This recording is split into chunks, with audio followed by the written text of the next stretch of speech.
नमस्कार।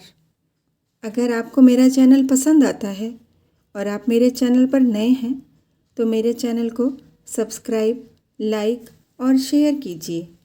आइए सुनते हैं मुंशी प्रेमचंद द्वारा लिखित कहानी प्रेम सूत्र। स्वर राखी पांडे।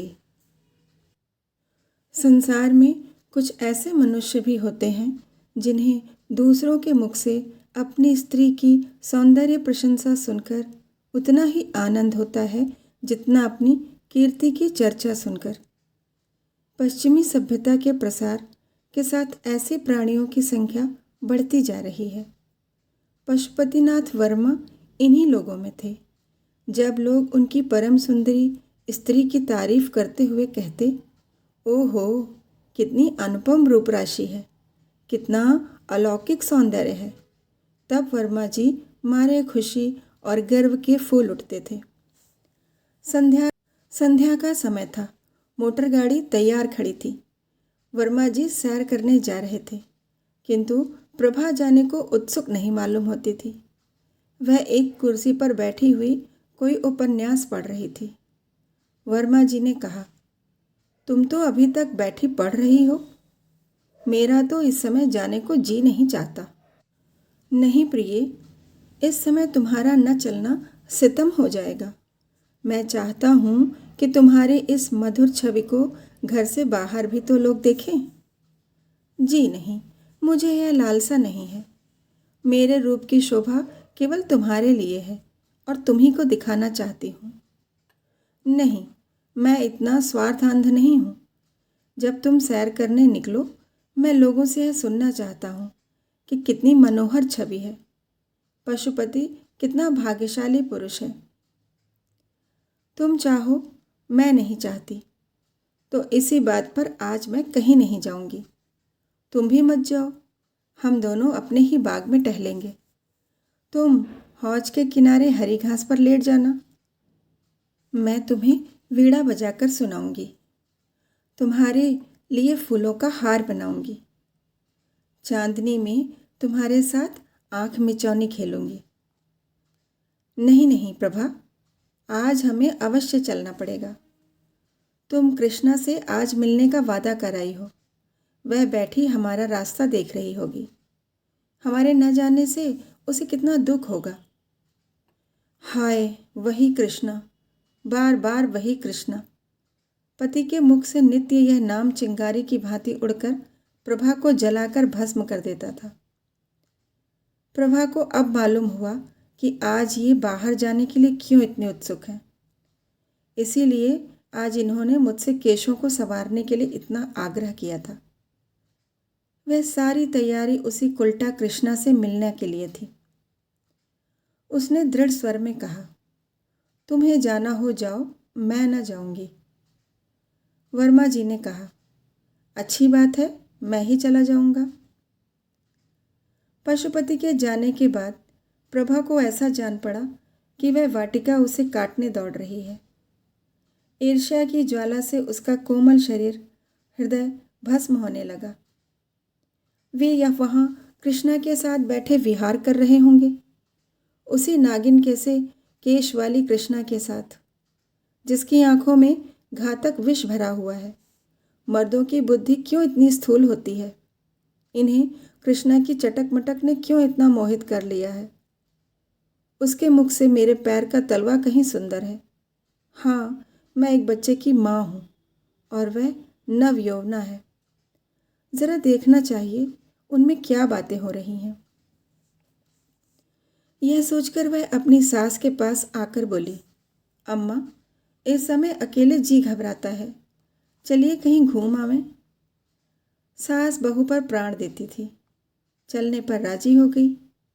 गाड़ी तैयार करा के दोनों घूमने चली। प्रभा का श्रृंगार देखकर भ्रम हो सकता था कि वह बहुत प्रसन्न है, किंतु उसके अंतस्तल में एक भीषण ज्वाला दहक रही थी। उसे छिपाने के लिए वह मीठे स्वर में एक गीत गाती जा रही थी। गाड़ी एक सुरम्य में उपवन में उड़ी जा रही थी। सड़कों के दोनों ओर विशाल वृक्षों की सुखद छाया पड़ रही थी। गाड़ी के कीमती घोड़े गर्व से पूंछ और सिर उठाए टप टप करते जा रहे थे। आहा, वह सामने कृष्णा का बंगला आ गया, जिसके चारों ओर गुलाब की बेल लगी हुई थी। उसके फूल उस समय निर्दय कांटों की भांति प्रभा के हृदय में चुभने लगे। उसने उड़ती हुई निगाह से बंगले की ओर ताका। पशुपति का पता न था। हाँ, कृष्णा और उसकी बहन माया बगीचे में विचर रही थी।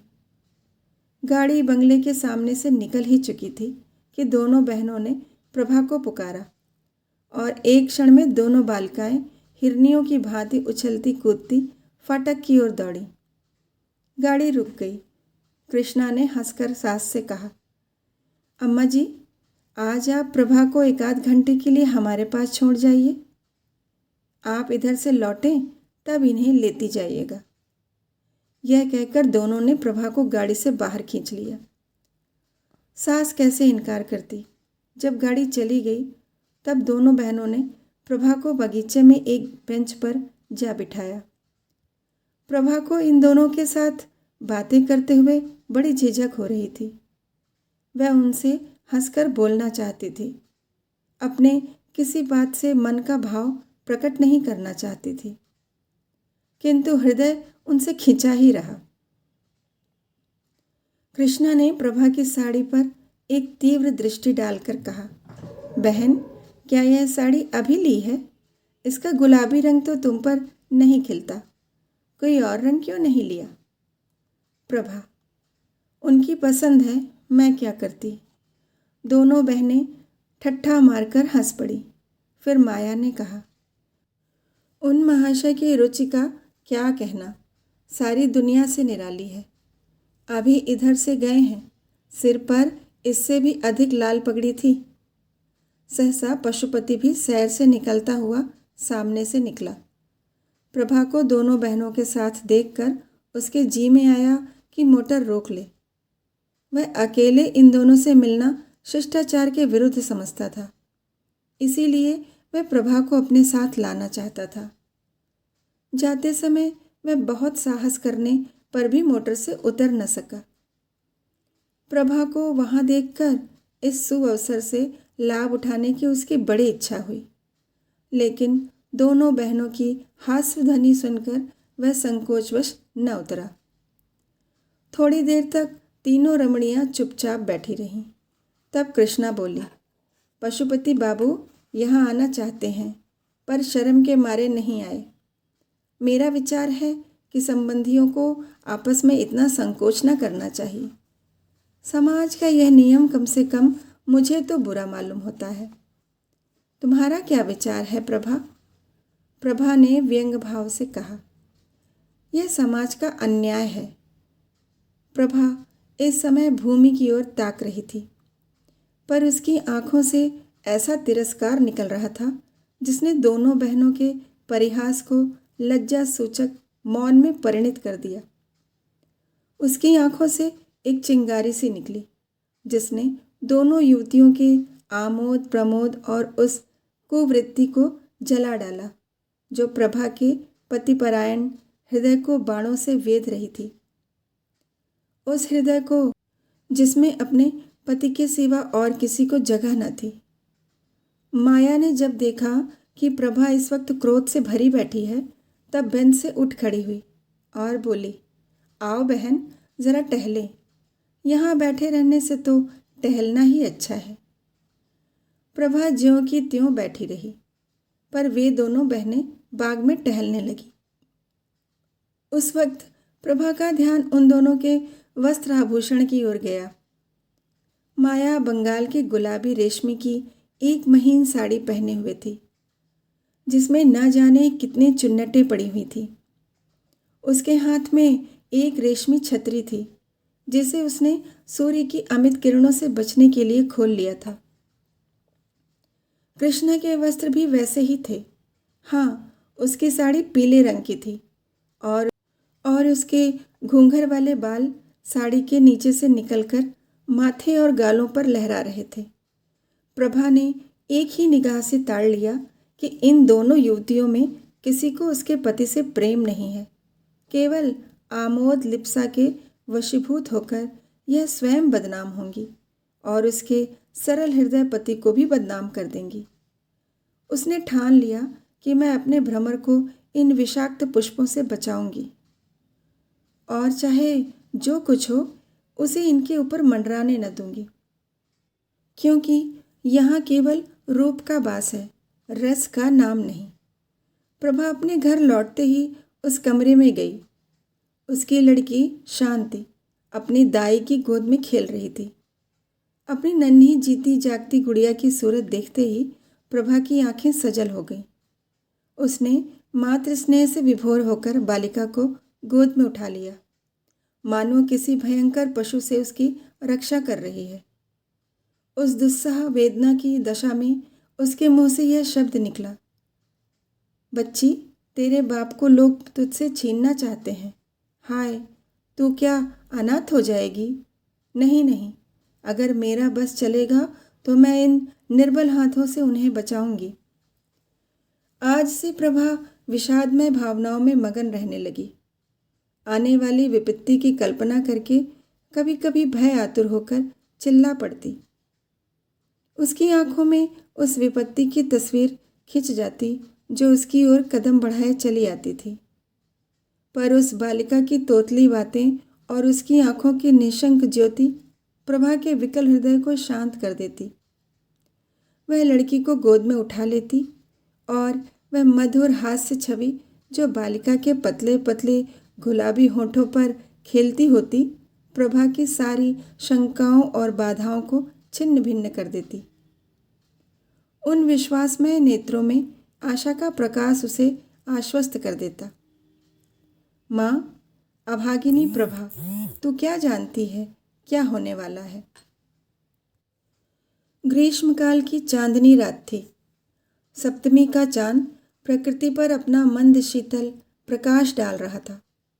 पशुपति मौलसिरी की एक डाली हाथ से पकड़े और तने से चिपटा हुआ माया के कमरे की ओर टकटकी लगाए ताक रहा था।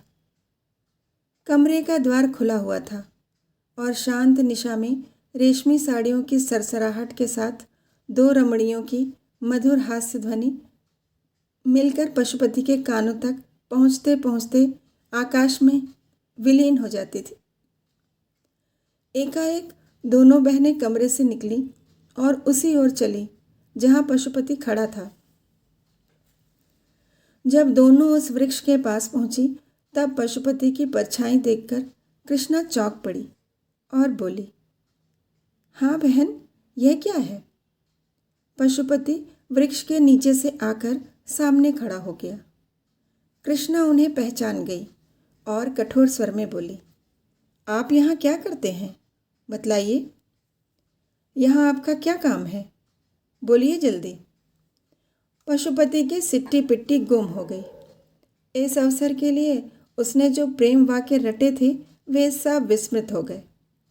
शशंक होकर बोले, कुछ नहीं प्रिय, आज संध्या समय जब मैं आपके मकान के सामने से आ रहा था तब मैंने आपको अपनी बहन से कहते सुना कि आज रात को आप इस वृक्ष के नीचे बैठकर चांदनी का आनंद उठाएंगी।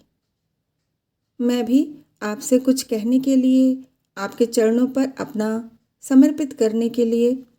यह सुनते ही कृष्णा की आंखों से चंचल ज्वाला सी निकली और उसके होठों पर व्यंग्यपूर्ण हास्य की झलक दिखाई दी। बोली, महाशय, आप तो आज एक विचित्र अभिनय करने लगे।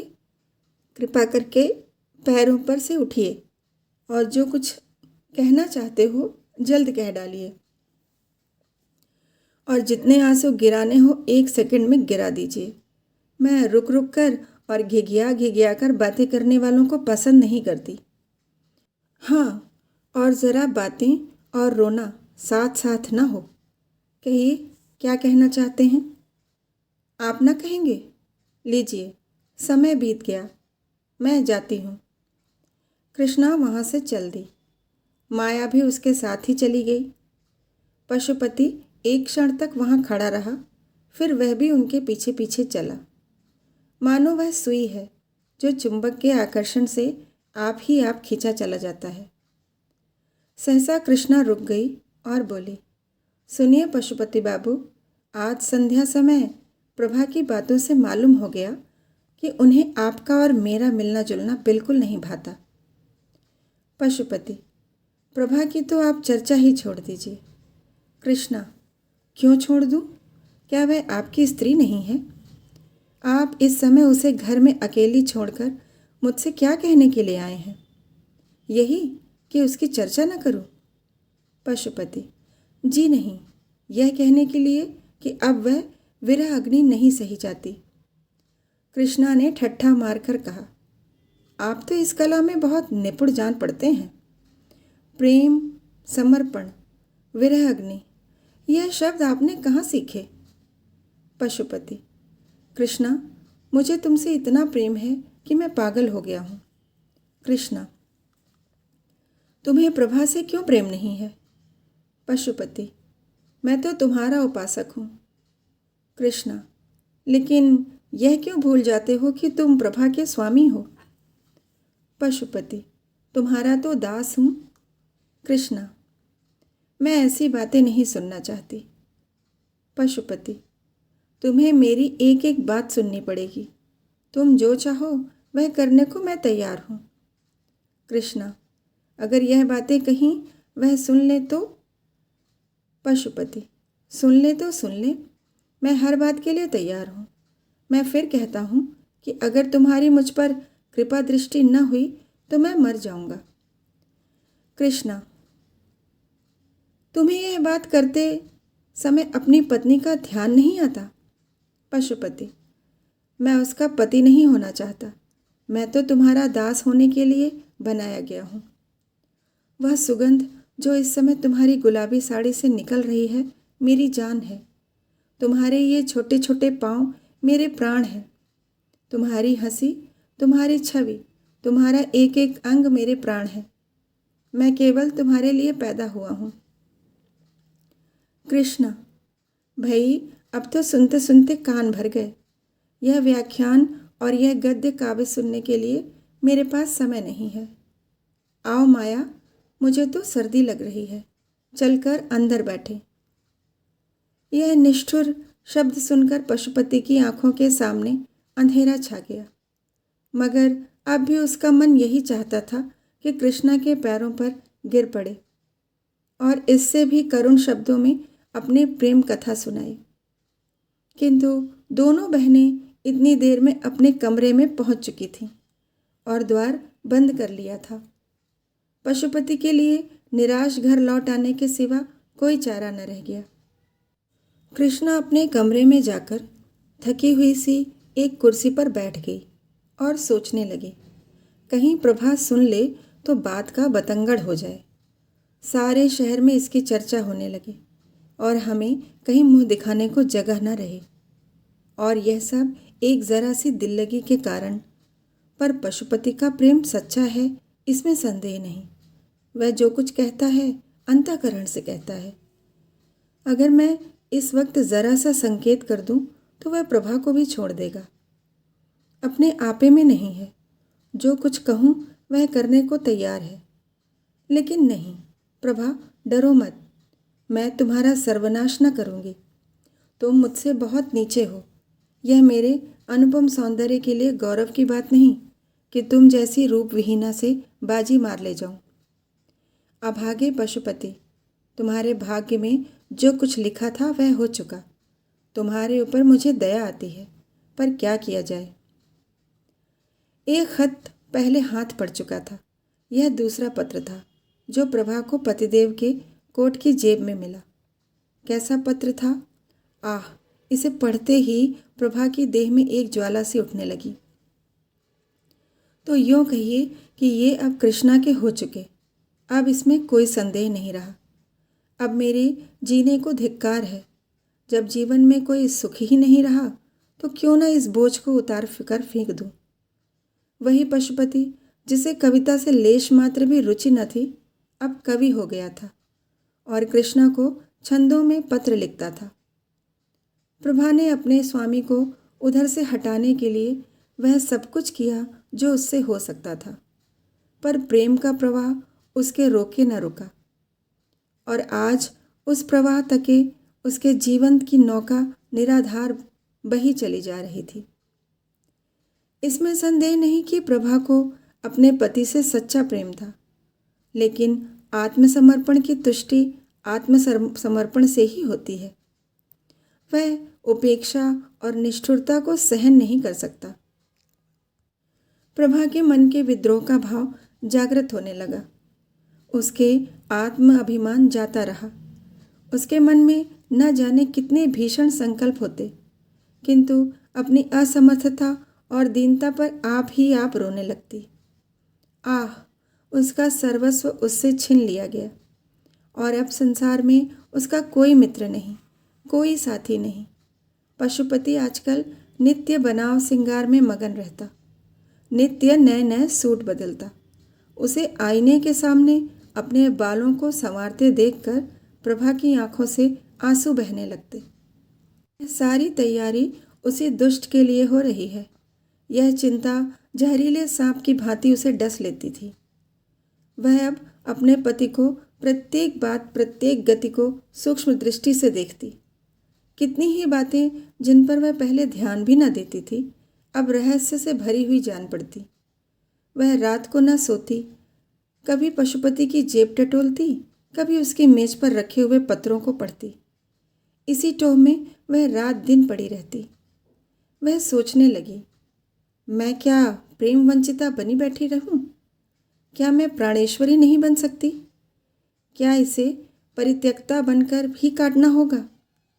आह, निर्दयी, तूने मुझे धोखा दिया, मुझसे आंखें फेर ली, पर सबसे बड़ा अनर्थ यह किया कि मुझे जीवन का कुलसित मार्ग दिखा दिया। मैं भी विश्वासघात करके तुझे धोखा देकर क्या कलुषित प्रेम का आनंद नहीं उठा सकती? अश्रुधारा से सींच कर ही सही, पर क्या अपने लिए कोई वाटिका नहीं लगा सकती? वह सामने के मकान में घुंघराले बालों वाला युवक रहता है और जब मौका पाता है मेरी ओर सचेष्ट नेत्रों से देखता। क्या केवल एक प्रेम कटाक्ष से मैं उसके हृदय पर अधिकार नहीं प्राप्त कर सकती? अगर मैं इस भांति निष्ठुरता का बदला लूं तो क्या अनुचित होगा? आखिर मैंने अपना जीवन अपने पति को किस लिए सौंपा था? इसीलिए तो कि सुख से जीवन व्यतीत करूं, चाहूं और चाही जाऊं और इस प्रेम साम्राज्य की अधीश्वर बनी रहूं। मगर आह, मेरी सारी अभिलाषाएं धूल में मिल गईं। अब मेरे लिए क्या रह गया है? आज यदि मैं मर जाऊं तो कौन रोएगा? नहीं, घी के चिराग जलाए जाएंगे। कृष्णा हंसकर कहेगी, अब बस हम हैं और तुम, हमारे बीच में कोई बाधा, कोई कंटक नहीं है। आखिर प्रभा इन कलुषित भावनाओं के प्रवाह में बह चली। उसके हृदय में रातों को निद्रा और आशाविहीन रातों को बड़े प्रबल वेग से यह तूफान उठने लगा। प्रेम तो अब किसी अन्य पुरुषज्ञ के साथ कर सकती थी। यह व्यापार तो जीवन में केवल एक ही बार होता है, लेकिन वह प्राणेश्वरी अवश्य बन सकती थी और उसके लिए एक मधुर मुस्कान, एक बाकी निगाह काफ़ी थी। और जब वह किसी की प्रेमिका हो जाएगी तो यह विचार कि मैंने पति से उसकी बेवफाई का बदला ले लिया कितना आनंदप्रद होगा। तब वह उसके मुख की ओर कितने गर्व, कितने संतोष, कितने उल्लास से देखेगी। संध्या का समय था। पशुपति सैर करने गया था। प्रभा कोठे पर चढ़ गई और सामने वाले मकान की ओर देखा। घुंघराले बालों वाला युवक उसके कोठे की ओर ताक रहा था। प्रभा ने आज पहली बार उस युवक की ओर मुस्कुराकर देखा। युवक भी मुस्कुराया और अपनी गर्दन झुकाकर मानो यह संकेत किया कि आपकी प्रेम दृष्टि का भिखारी हूँ। प्रभा ने गर्व से भरी हुई दृष्टि इधर उधर दौड़ाई, मानो वह पशुपति से कहना चाहती थी, तुम उस कुल्टा के पैरों में पड़ते हो और समझते हो कि मेरे हृदय को चोट नहीं लगती। लो, तुम भी देखो और अपने हृदय पर चोट न लगने दो। तुम उसे प्यार करो, मैं भी इससे हंसूं बोलूं। क्यों, यह अच्छा नहीं लगता?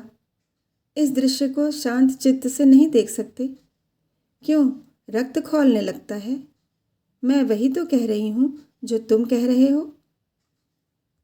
प्रभा के हृदय में उस समय एक वही उत्सुकता थी जिसमें प्रतिकार का आनंद मिश्रित था। वह अपने कमरे में जाकर अपने चुने हुए आभूषण पहनने लगी। एक क्षण में वह एक फालसी रंग की रेशमी साड़ी पहने कमरे से निकली और बाहर जाना ही चाहती थी कि शांता ने पुकारा, अम्मा जी, आप कहाँ जा रही हैं? मैं भी आपके साथ चलूँगी।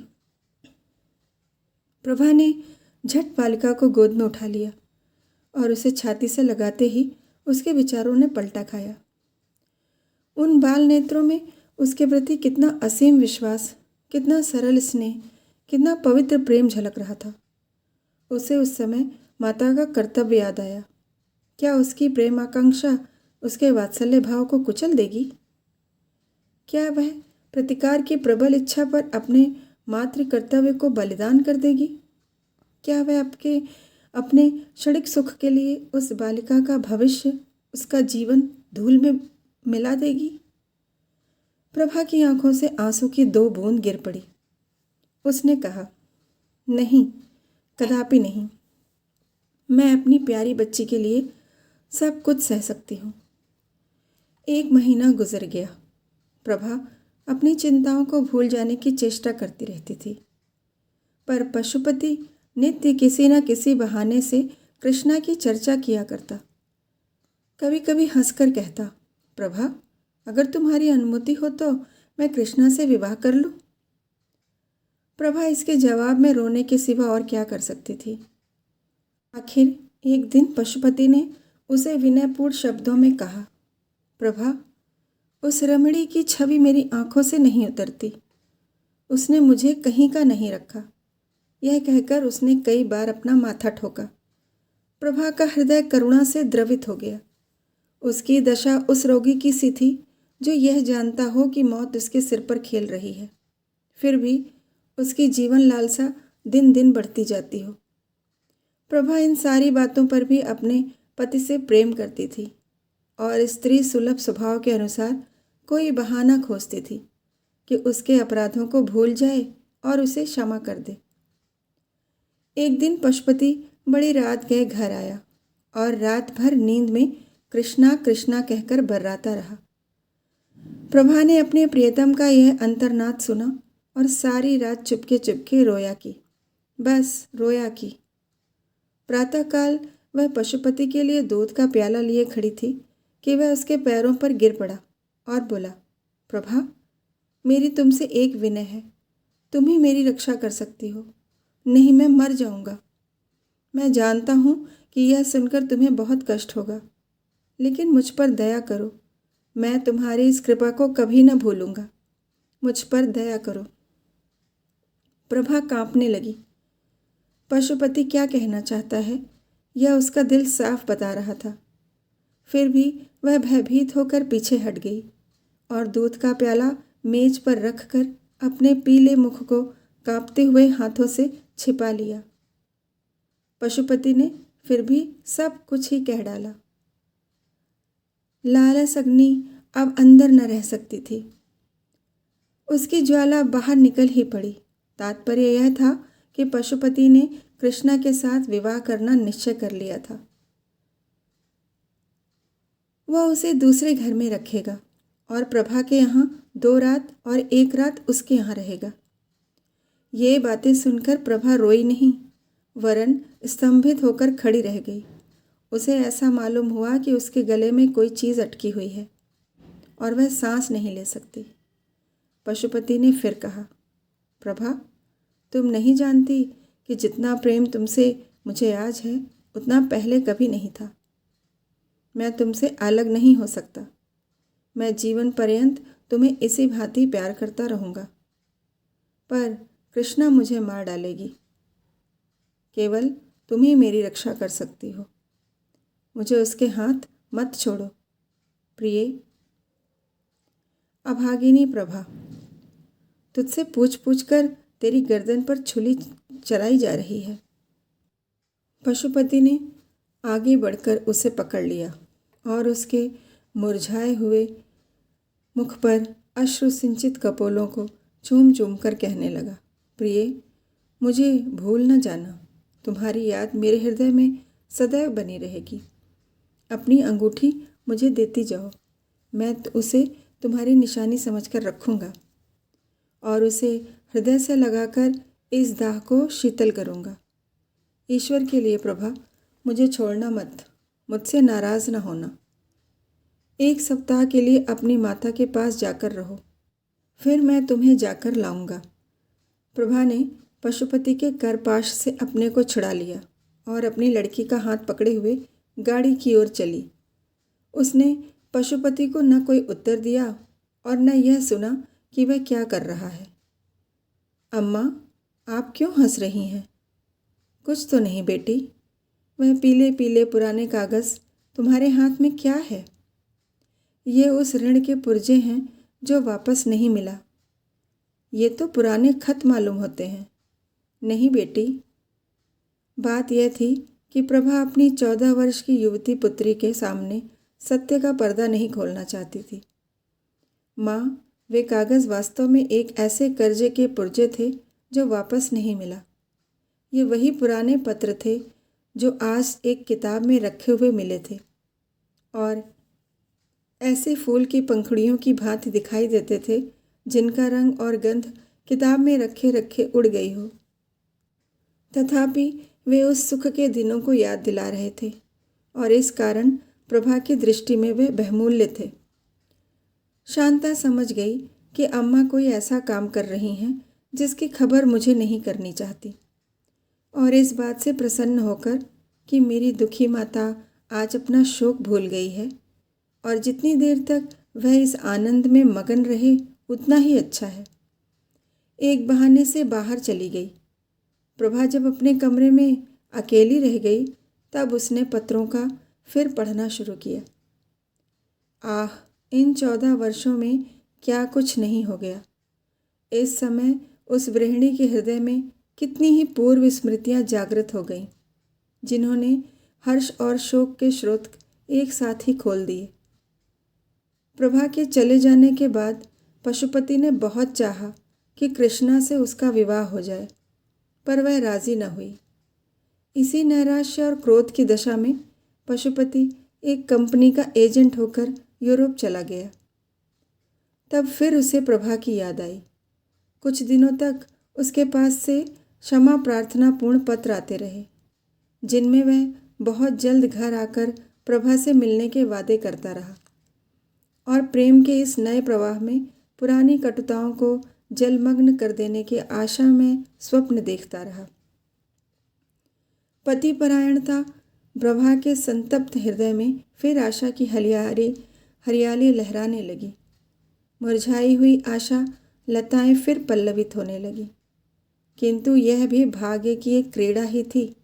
थोड़े ही दिनों में रसिक पशुपति एक नए प्रेम जाल में फंस गया और तब से उसके पत्र आने बंद हो गए। इस वक्त प्रभा के हाथ में वही पत्र थे जो उसके पति ने यूरोप से उस समय भेजे थे, जब नैराश्य का भाव हरा था। कितनी चिकनी चुपड़ी बातें थीं, कैसे कैसे दिल खुश करने वाले वादे थे। इसके बाद ही मालूम हुआ कि पशुपति ने एक अंग्रेज लड़की से विवाह कर लिया है।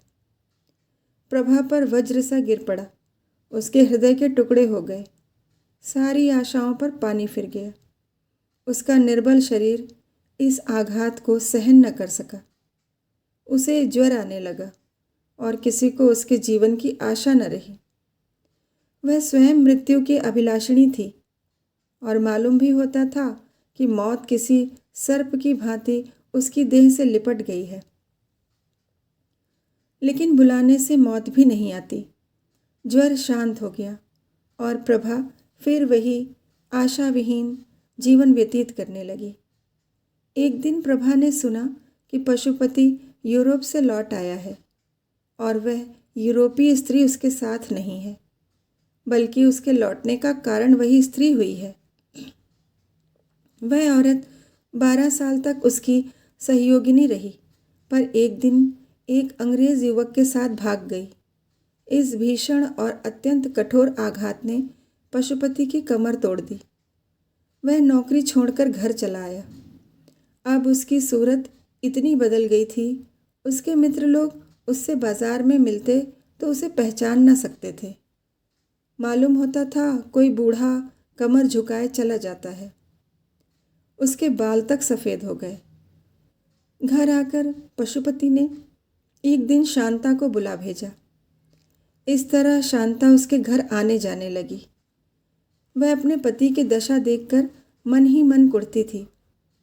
इस बीच में शांता के विवाह के संदेश आने लगे, लेकिन प्रभा को अपने वैवाहिक जीवन में जो अनुभव हुआ था वह उसे इन संदेशों को लौटाने पर मजबूर करता था। वह सोचती, कहीं इस लड़की की भी वही गति न हो जो मेरी हुई है। उसे ऐसा मालूम होता था कि यदि शांता का विवाह हो गया तो इस अंतिम अवस्था में भी मुझे चैन न मिलेगा और मरने के बाद भी मैं पुत्री का शोक लेकर जाऊंगी। लेकिन अंत में एक ऐसे अच्छे घराने से संदेश आया कि प्रभा उसे ना न कर सकी। घर बहुत ही संपन्न था, वर भी बहुत सुयोग्य। प्रभा को स्वीकार ही करना पड़ेगा, लेकिन पिता की अनुमति भी तो आवश्यक थी। प्रभा ने इस विषय में पशुपति को एक पत्र लिखा और शांता के ही हाथ भेज दिया। जब शांता पत्र लेकर चली गई तब प्रभा भोजन बनाने चली गई। भांति भांति की अमंगल कल्पनाएं उसके मन में आने लगी और चूल्हे से निकलते धुएं में उसे एक चित्र सा दिखाई दिया कि शांता के पतले पतले होंठ सूखे हुए हैं और वह कांप रही है। और जिस तरह प्रभा पतिगृह से आकर माता की गोद में गिर गई थी, उसी तरह शांता भी आकर माता की गोद में गिर पड़ी है। पशुपति ने प्रभा का पत्र पढ़ा तो उसे चुप सी लग गई। उसने अपना सिगरेट जलाया और जोर जोर से कश खींचने लगा। फिर वह उठ खड़ा हुआ और कमरे में टहलने लगा। कभी मूंछों को दांतों से काटता, कभी खिचड़ी दाढ़ी को नीचे की ओर खींचता। सहसा वह शांता के पास आकर खड़ा हो गया और कांपते हुए स्वर में बोला, बेटी, जिस घर को तेरी माँ स्वीकार करती हो उसे मैं कैसे नहीं कर सकता हूँ। उन्होंने बहुत सोच समझकर हामी भरी होगी। ईश्वर करे तुम सदा सौभाग्यवती रहो। मुझे दुख है तो इतना ही कि जब तू अपने घर चली जाएगी तब तेरी माता अकेली रह जाएगी। कोई उसके आंसू पोंछने वाला भी न रहेगा। कोई ऐसा उपाय सोच कि तेरी माता का कलेश दूर हो और मैं भी इस तरह मारा मारा न फिरूं। ऐसा उपाय तू ही निकाल सकती है। संभव है लज्जा और संकोच के कारण मैं अपने हृदय की बात तुझसे कभी न कह सकता, लेकिन अब तू जा रही है और मुझे संकोच का त्याग करने के सिवा कोई उपाय नहीं है। तेरी माँ तुझे प्यार करती है और तेरा अनुरोध कभी न टालेगी। मेरी दशा जो तू अपनी आँखों से देख रही है, यही उनसे कह देना। जा, तेरा सौभाग्य अमर हो। शांता रोती हुई पिता की छाती से लिपट गई और यह समय से पहले बूढ़ा हो जाने वाला मनुष्य अपनी दुर्वासनाओं का दंड भोगने के बाद पश्चाताप और ग्लानि के आंसू बहा बहाकर शांता के केश राशि को भिगोने लगा। पतिपरायणा प्रभा क्या शांता का अनुरोध टाल सकती थी? इस प्रेम सूत्र ने दोनों भग्न हृदय को सदैव के लिए मिला दिया। कहानी सुनने के लिए धन्यवाद। स्वर राखी पांडे।